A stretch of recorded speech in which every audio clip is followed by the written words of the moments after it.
We are going to begin the North Carolina Educator Evaluation System webinar, Professional Teaching Pieces.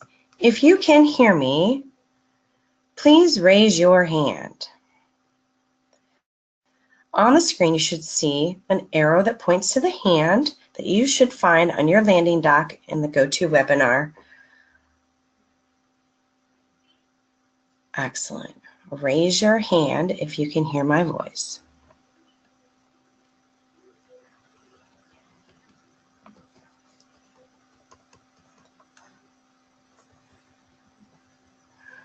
All right. Seems like most everyone can hear my voice by raising your hand. Can you see? I'm going to put your hands down.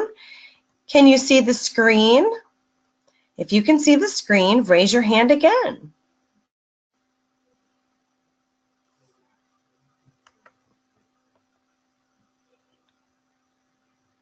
Excellent. Most folks can see the screen and can hear my voice.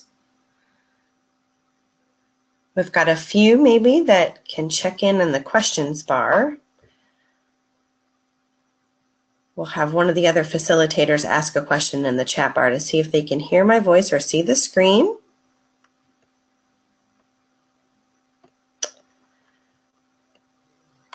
Excellent. I'm going to put your hands down.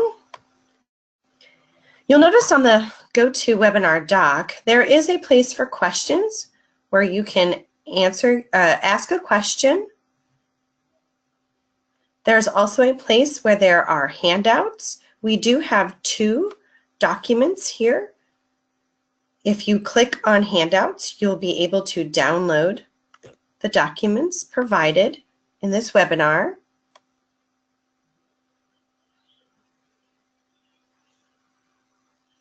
Dr. Mandy Taylor has also sent a link in the chat bar for the presentation.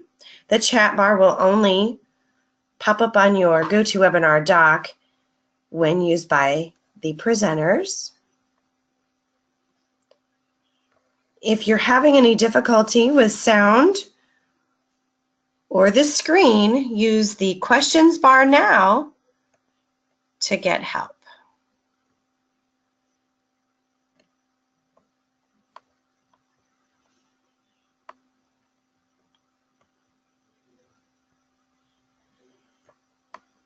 All right. On the line with us today for our webinar on the North Carolina Educator Evaluation System on Standard 1.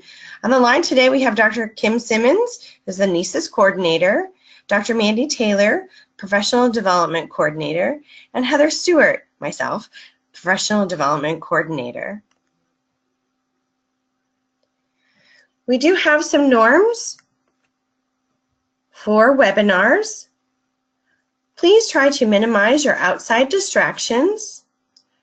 Notify the presenter at any time if you're having technical difficulties by raising your hand or using the questions bar on the dashboard. I see that some hands are raised now and questions are being posted in the questions bar. Heather, I think we have some participants that are not able to open the documents that are located in the handouts. No problem. Mandy Taylor will be linking them probably in the chat bar as soon as she can get them there. So if you cannot open the documents at this time, please don't worry. We'll make sure that you can have access to them shortly.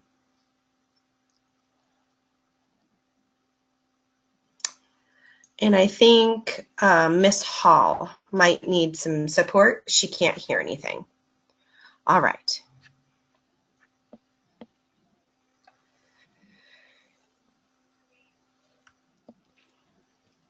Our outcomes for today are that we are going to review just a little bit on the North Carolina Educator Evaluation System. We're going to look at some pieces of the evaluation process. We're going to talk about any questions or strategies that you identified from your flipped learning experience around the Professional Teaching Standard 1. And we're going to do so using a protocol called Making Meaning. And we're going to share information and resources about teacher observations and evaluation. As a reminder, this is a webinar from a flipped learning experience. Most of you received an email that directed you to a handout that showed you where to go for your flipped learning experience. You were able to listen to a webinar that was recorded and download and access materials related to that webinar on Standard 1. Today, we are going to review any questions, concerns, strategies, ideas that you have concerning teaching Teacher Standard 1. And before we review that content, let's just review how to access the evaluation system.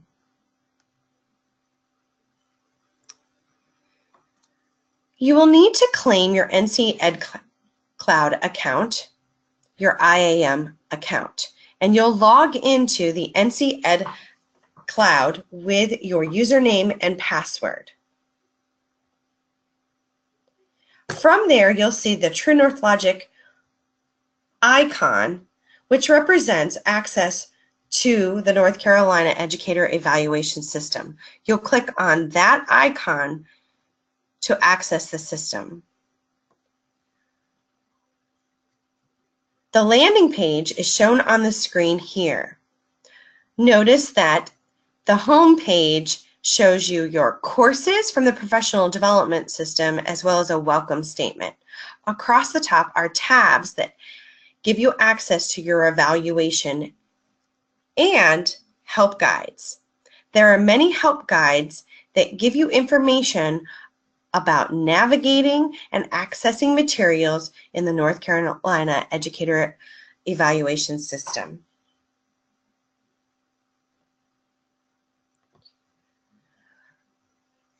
I'm going to hand over the screen now to Dr. Kim Simmons, who's going to review some of the evaluation process. Kim? Thanks, Heather. So on this slide, thank you. Here we have the brief outline of the teacher evaluation process. You have step 1, training and orientation. Step 2, self-assessment, goal setting, and pre-conference. Step 3, observation cycle, administrative and peer. And step 4, summary, evaluation, and goal setting.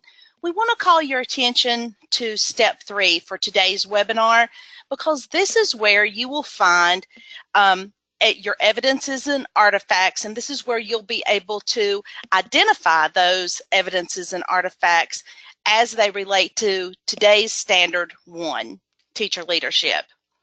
Now, if we go to the next slide, Heather, you see a more outlined version of the teacher evaluation process, and this document, this one-pager, is located on the NCEES Wiki, and we will provide that link to you.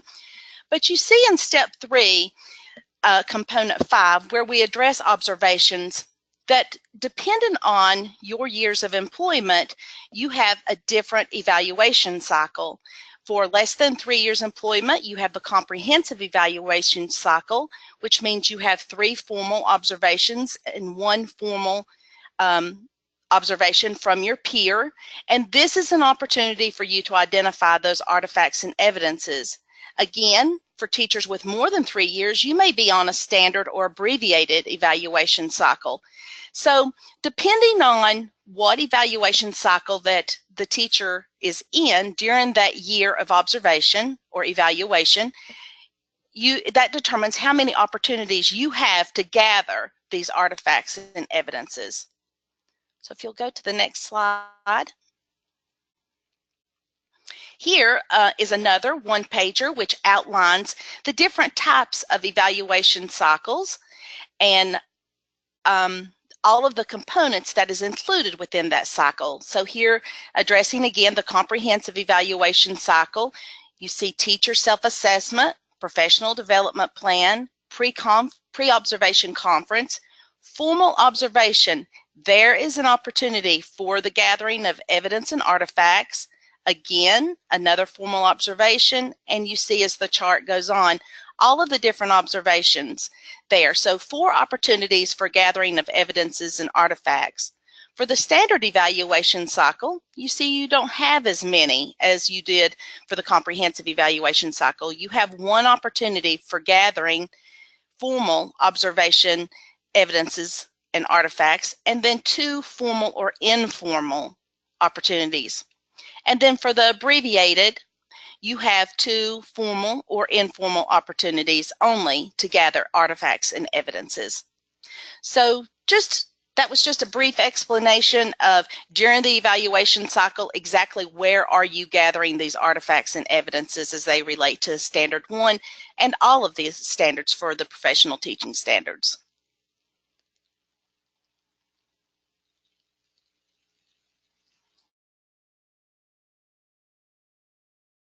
All right, thank you, Kim. This is Mandy Taylor, and we are going to begin our conversation about Professional Teaching Standard 1. So as Heather shared with you earlier, we want to look at this standard using a protocol called Making Meaning.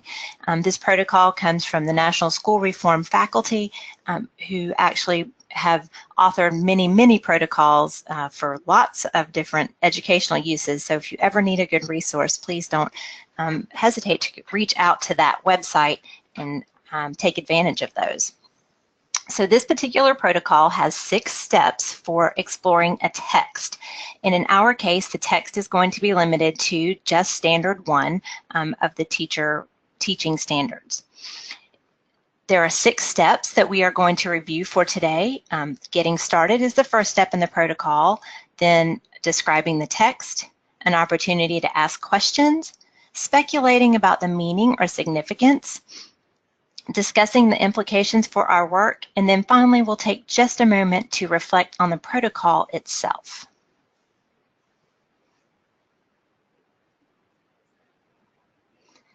The getting started step consists of reading the text, making notes about it, the things that you notice. So much of this work was carried out through the pre-work that you did, investigating the webinar and the documents associated with it. However, if you'll go to the next slide, we want to take just a minute and review some of the key ideas that were expressed in those materials. So we have already mentioned once and posted a link to the teacher resource section of the NCEES Wiki to familiarize you and give you an overview of where these materials can be found. One of those materials is an evidence document. This document is exactly what it says it is, a list of evidences broken down by element for the entire rubric for teaching standards, with the goal of being able to match evidences along that continuum. It's also a great document to spur some discussions about how those evidences align to the rubric. We also have a document about reflective questions. Again, these questions are aligned down to the element level in the teaching standards, and they are a great resource to prepare for post-observation conferences, and we just encourage you to visit those. One of the features, one of the messages that we really tried to send through this pre-work is the idea of using the language of the rubric. When you're having post-observation conferences, pre-observation conferences, when you are unpacking feedback that you have received or giving feedback, really using the language of the rubric to craft questions and responses to those questions in the evaluation and observation process. There's also a link to the Code of Ethics, and there is a brochure that is available, again, on the teacher section of the NCEES Wiki. The last section is a training wiki that goes into detail about some coaching conversations and how to have those conversations in giving and receiving feedback around the standards. So that's just kind of a brief overview of the key ideas that we hoped came through in the resources we shared with you. I'd like to give you just a minute, if you haven't already, to pull up the rubric. There was a link sent out earlier in the webinar today, or if you happen to have those standards on your device, just give you just a minute to pull up the rubric so that you can look at the first standard for teachers. And once you have that pulled up, I want to move on to step 2. What is it that you see when you look through standard 1? And at this stage in the process, we don't really want to make any judgments about the quality of the text or get into personal preferences, but just what do you see? What do you notice? And if you would share any of your noticings about this standard 1 in the chat bar.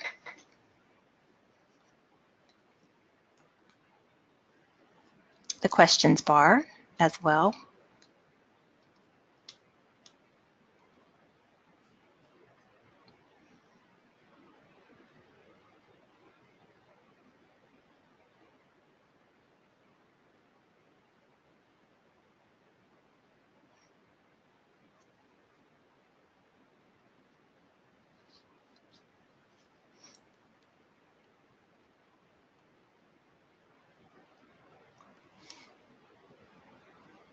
I think one of the first things that comes to mind when we think about this document as a whole is, of course, that it's arranged in columns. So that's a pretty straightforward noticing. Also, you know, that the ratings are used to label each of those columns, and that it's arranged left to right. But how do you characterize those changes from elements A through E? Is there a progression, or how would you characterize any of those changes?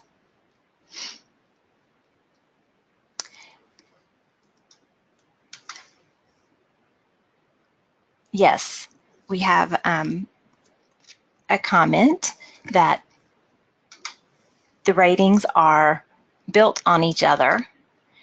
They're progressive, they're built upon one another in complexity.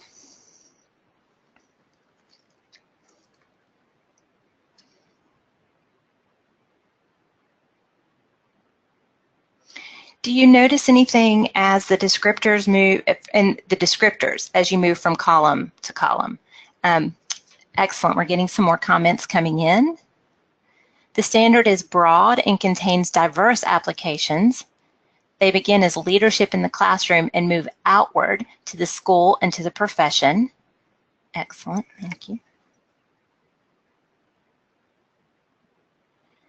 So we see some intentionality, don't we? We see that work not only being narrow in focus to the classroom and then moving out, but we see that the language as well and complexity in what teachers are being asked to do also changes as we move from left to right across the rubric.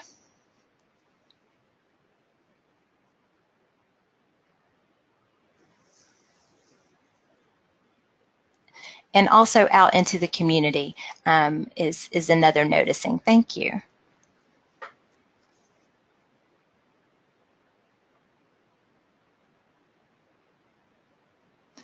All right, let's look at the next part of our rubric, of our protocol. What questions? When you look through this rubric, when you've been through these materials, what are the questions that came to mind for you about this standard in particular?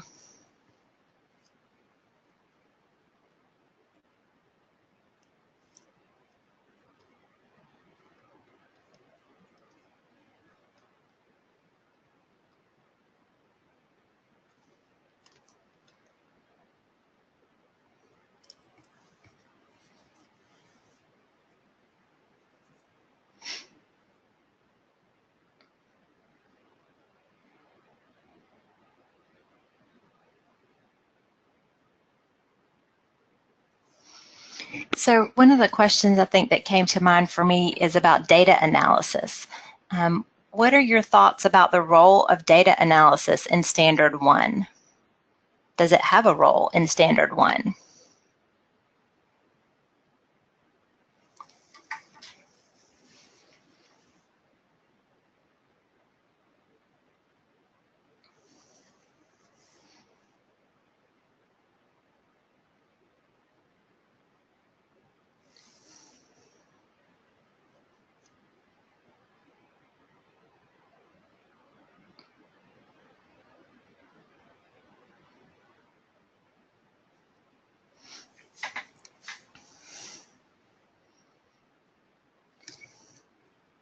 All right, excellent. We're getting some questions in.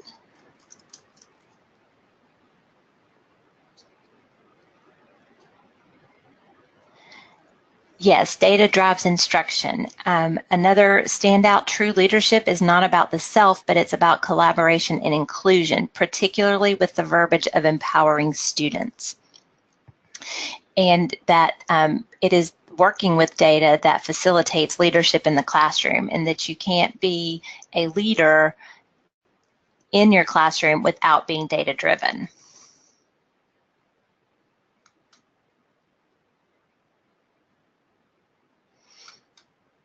Inclusion, yes, as part of that, and progress monitoring and collaboration is definitely needed. Hi, Mandy. This is Kim. I just wanted to make reference to PLCs and how that we know that as best practice within a PLC that we are always working from data sources to make decisions moving forward within our PLCs. So I think that's another opportunity to link data to Standard 1. Excellent. Thank you.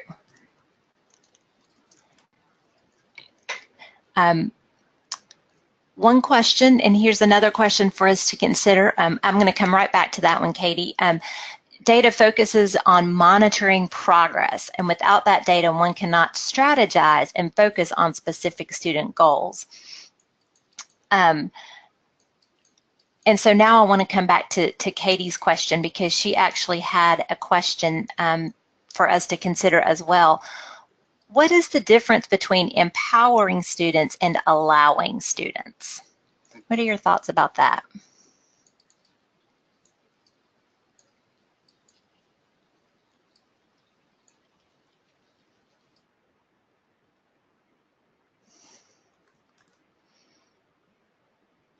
Will you repeat the question for us, Mandy? Yes. What is the difference between empowering students and allowing students?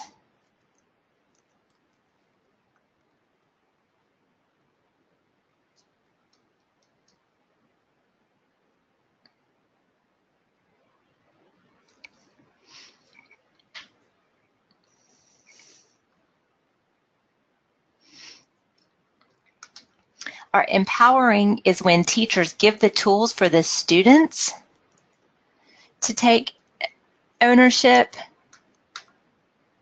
Are some of the responses we're getting in. Empowering is when teachers give tools to students to take the risk or to take initiative on their own. Giving students the tools and they take the ownership. Allowing them to make their own choices, priorities, and decisions about the work. Allowing them to create an environment that is empowering to them and to empower them. So kind of pulling that all together, a great leader teaches others to lead. And it's not only recognizing the data, but sharing it with them in order to self-analyze and monitor their own progress.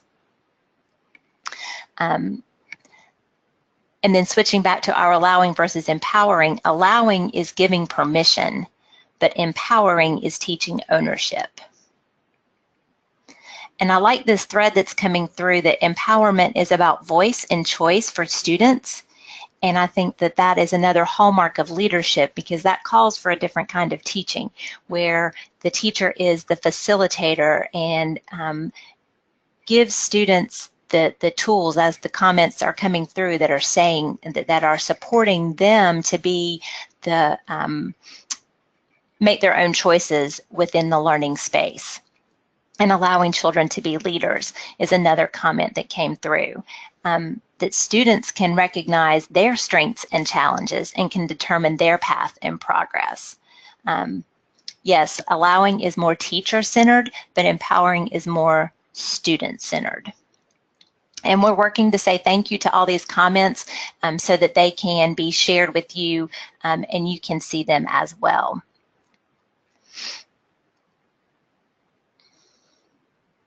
All right, so we have another question. What advice would you have for application of the rubric for non-traditional environments? So if we're not looking exactly in a a traditional classroom, what is some advice for using that rubric in a non-traditional classroom?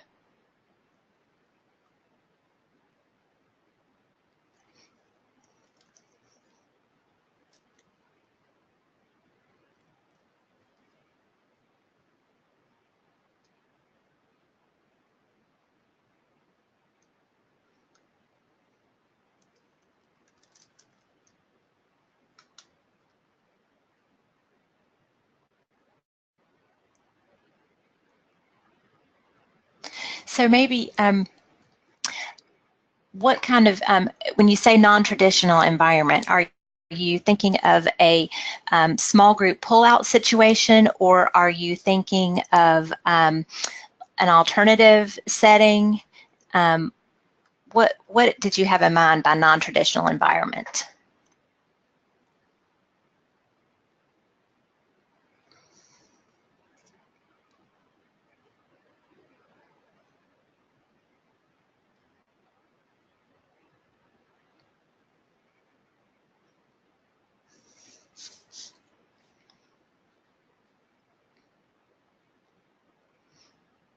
Okay. Early intervention services in family homes. Okay, so that gives us a little more information there. So licensed teachers who are providing early intervention services in family homes. So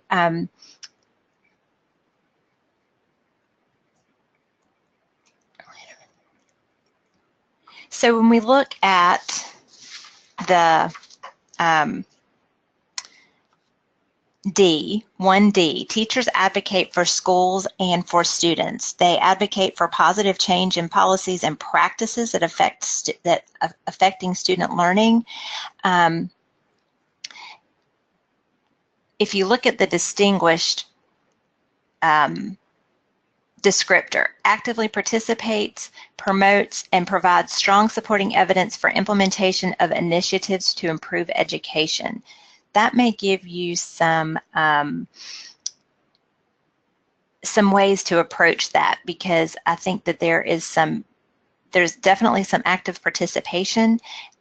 You are implementing some practices with these early interventions and going into homes.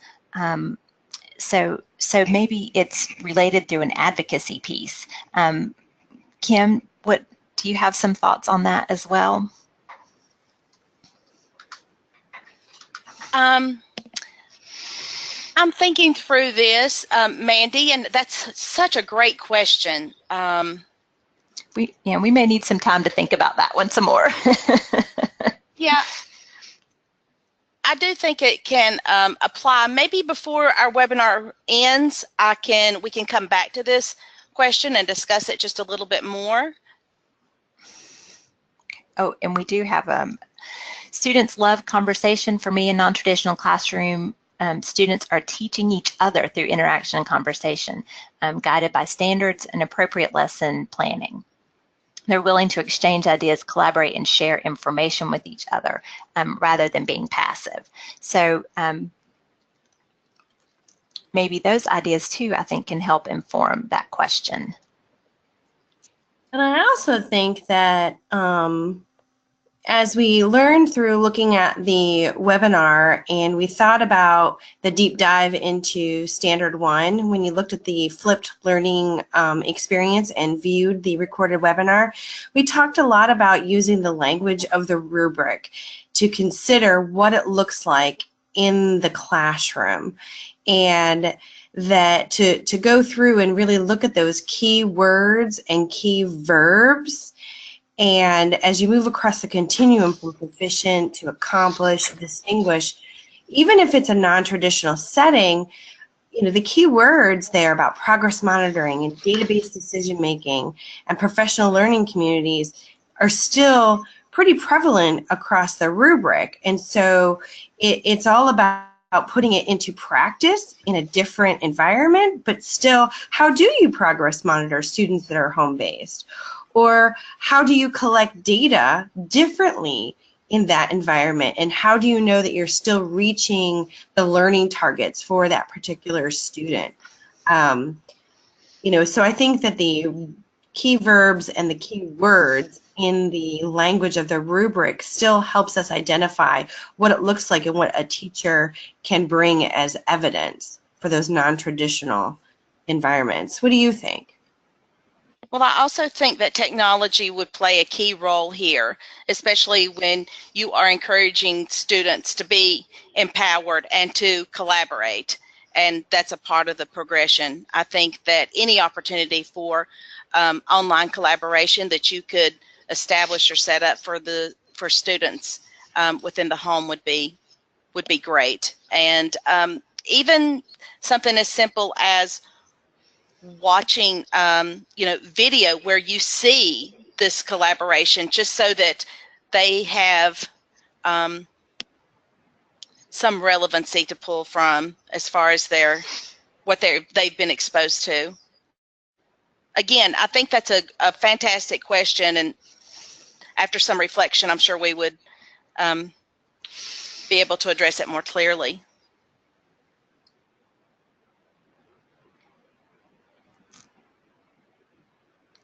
Thank you for that. And I put in the chat bar our next I put in the chat bar our next question that was about what are possible ways that teachers can prove that they take responsibility for the progress of students to ensure that they graduate from high school.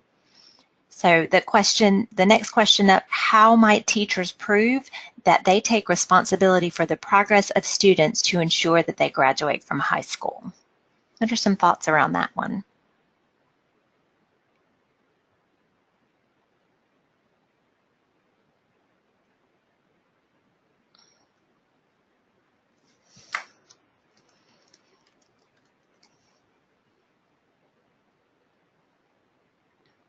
While we're waiting on some responses to come in, I think I'll go ahead and respond just a bit in that we start creating an environment for students to set goals, school goals, and work goals from themselves very early on, where they're exploring opportunities and exploring their available resources and life choices. I think that's an excellent way, especially for primary grades, because that's very difficult in primary to think that you have influence on students graduating from high school years from now, but really developing that mindset for anticipating what's ahead for students.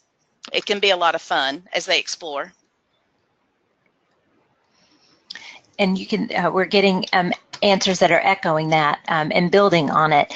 Lesson plans, student work, and using data to create your lessons, and that data could come from monitoring student progress, helping them to understand the requirements for graduation, having a checklist and positive communication relationship with teachers and counselors, have students visibly track their own progress towards completing their goals that meet their intended next step after high school, making sure that students meet with counselors in high school and to make sure that they are on the right track. And I want to just back up to the piece about having students visibly track their own progress.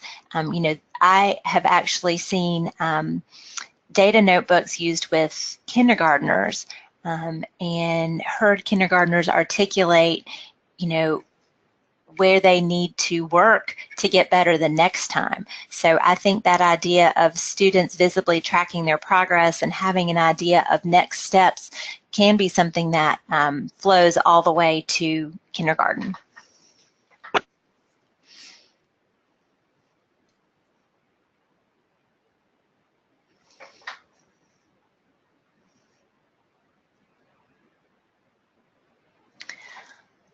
All right, well,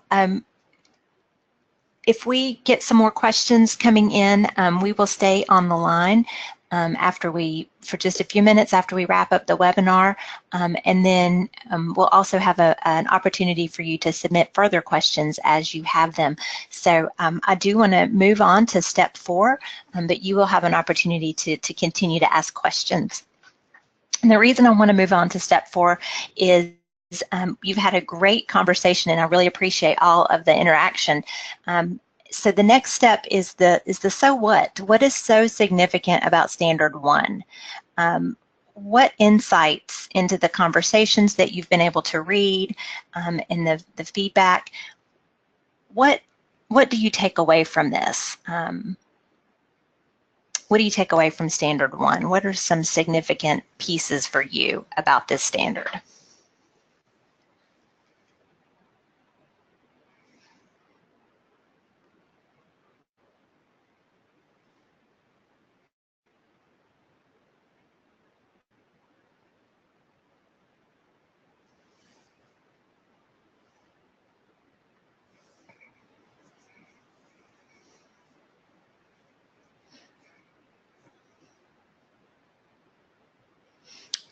All right, as a high school teacher, I see that my students are more focused with grades and not content.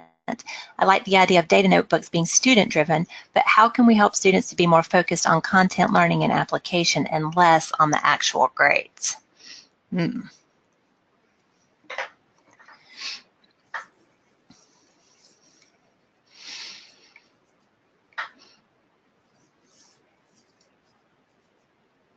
I think once students see the benefit of their data notebooks, and I'm just using that as an example, once they see the benefit of it, I think that they would have more of an appreciation for it and hopefully shift their focus from their grades to actually the content.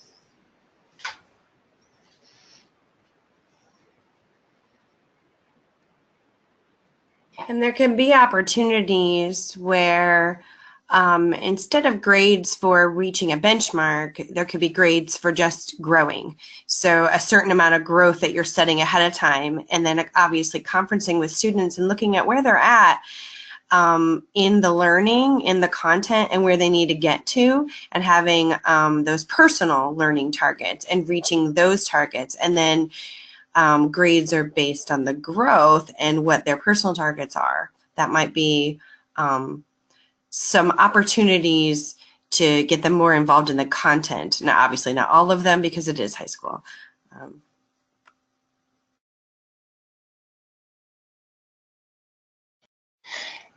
We just had a comment come through.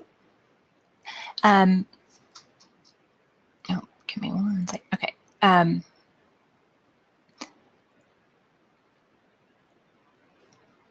Okay, sorry about that.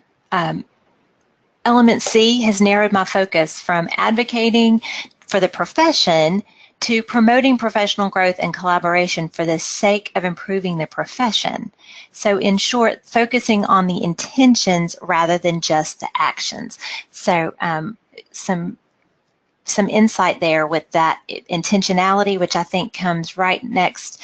The next comment that came through, I think, is a great follow-up, that reemphasizes the growth aspect. That, you know, I hope another message that came through loud and clear in your work with preparing for today is that the rubric is really intended to be a growth instrument. It's not meant to be a gotcha. It's not meant to be something that after you have been observed that you feel like you have, you feel defeated. It really is, we hope, and purposely designed to be a way to encourage growth and give direction to how to continually improve in your work. Communication is key. Collaboration with colleagues is very important to make sure that students receive what they need. And that can lead right back into those advocacy pieces as well. A teacher must lead in the classroom by doing the best to create a culture of self-sufficiency. They must understand the common goal and be actively integrated into the process of how to get there. Students have an idea of what they may need, they just need direction on how to get there. And if they can visualize their progress and understand what is being measured, then they will lead their own growth, which is the goal of education, to create independent and lifelong learners. And that does seem to embody, doesn't it, our Standard 1.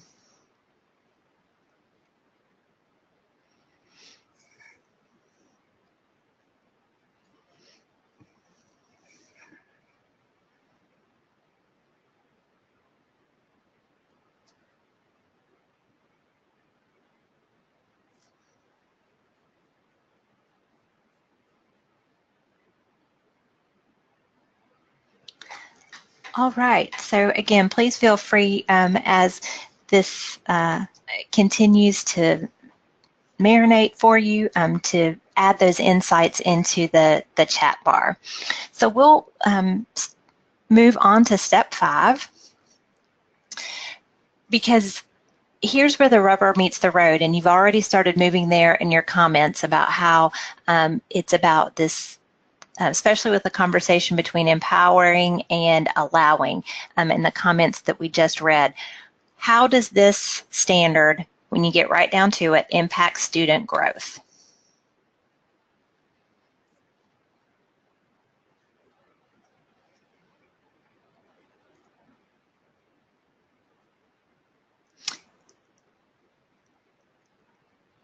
And are there any other ways that this standard influences our work?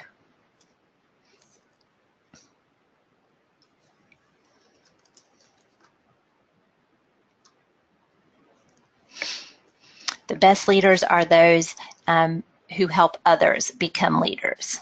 That definitely does have an impact on our work, especially as we hear about the retention rates for educators dwindling. If we can create new leaders in our leadership work, I think that the profession will definitely benefit.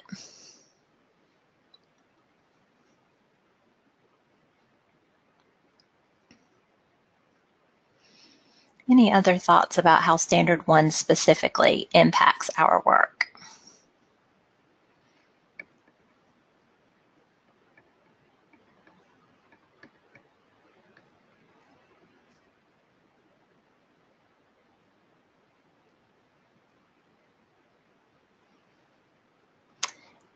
If we are leading our students well, they will respond. The core of this standard is about leading students well and teaching those students to become leaders. The focus is not just on the teacher, but it plays a significant role on the student. I think that's an excellent point that you bring out. Thank you. So we help students take on the mantle of leadership in achieving excellence in everything they do to create their own person as one who seeks and then achieves high goals. Wonderful.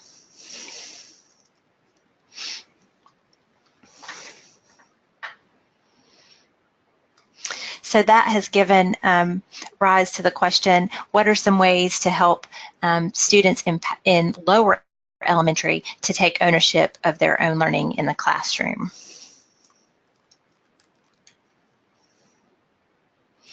And then a follow-up thought, enabling students to buy in on their own education empowers them to become leaders. And maybe that's part of the answer to that question. How can we facilitate young students buying into their education and being willing to take an active ownership role in it? As a teacher of young students, I see building autonomy in students in this standard. And that comment made me think of the model, the gradual release of responsibility, that as we work with students of all ages, that's a model that, you know, we just increasingly expect them to shoulder more of that responsibility as the learning tasks increase in complexity.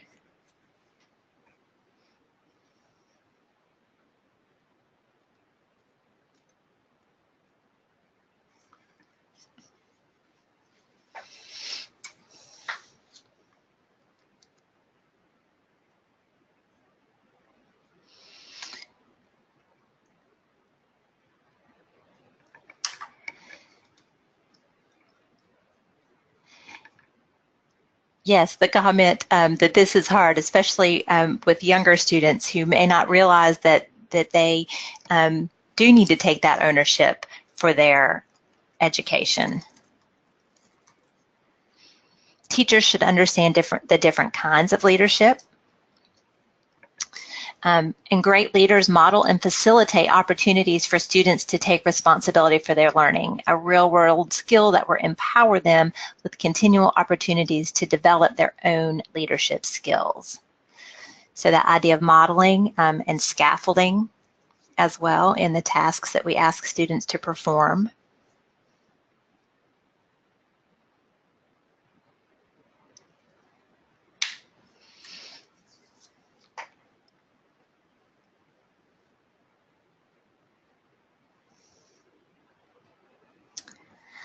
All right.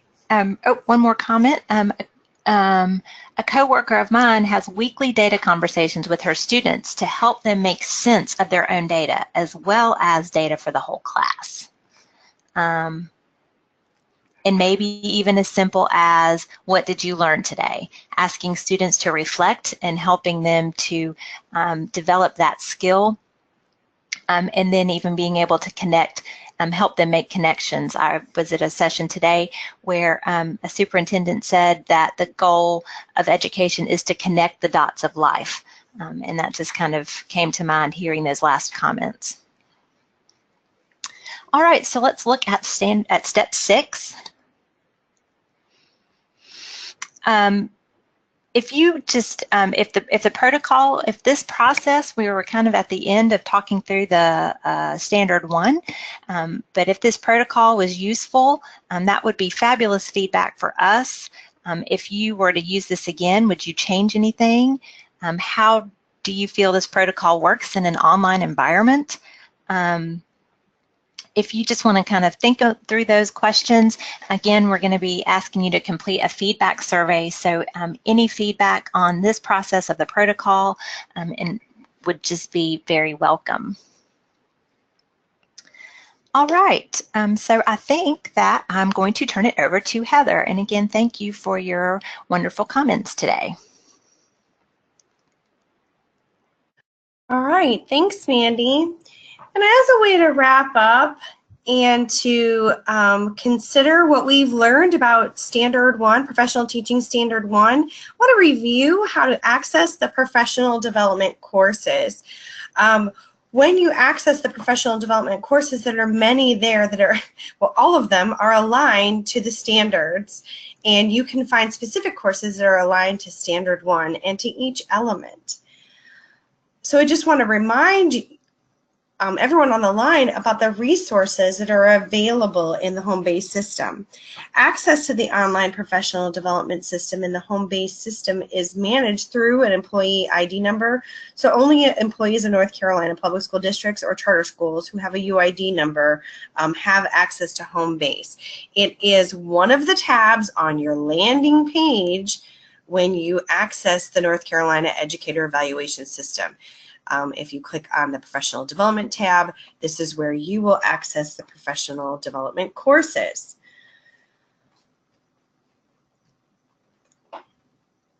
The professional development page within the system has different containers that help you search for courses. You can search by title, you can search by type of course.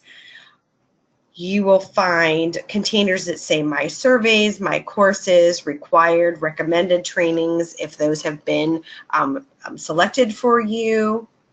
In an upcoming webinar, we will explore the professional development system in more detail, but this is just a reminder that you can go here for more self-learning.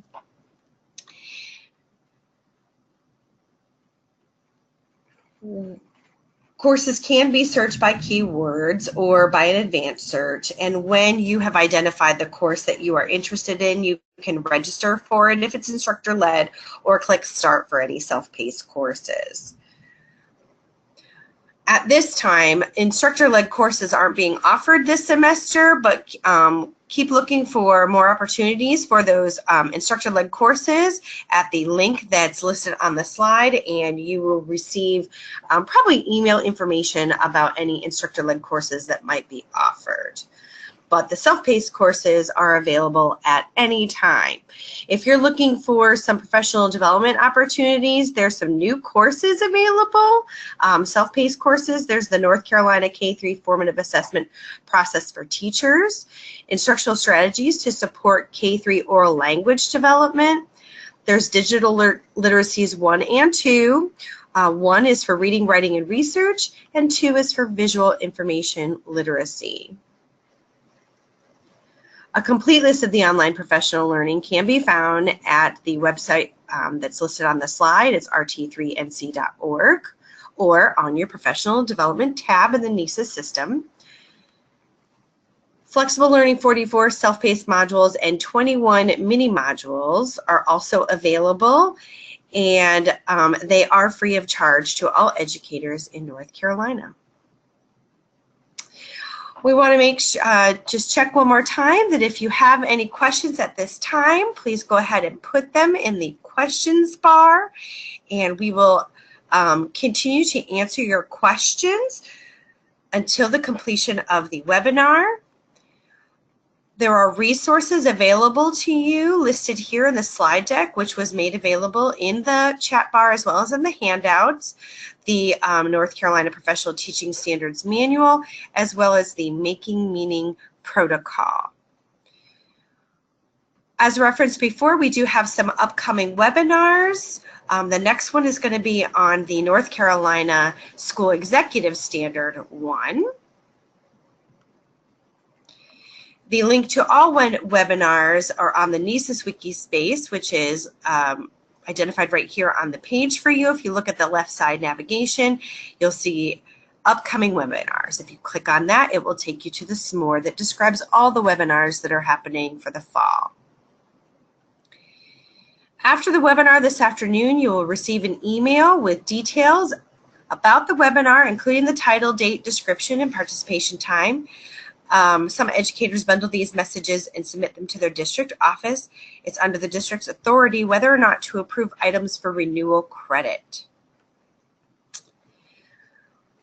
We would love to have your feedback about flipped learning experience and the follow-up webinar, so please complete this feedback form at your convenience about today's webinar.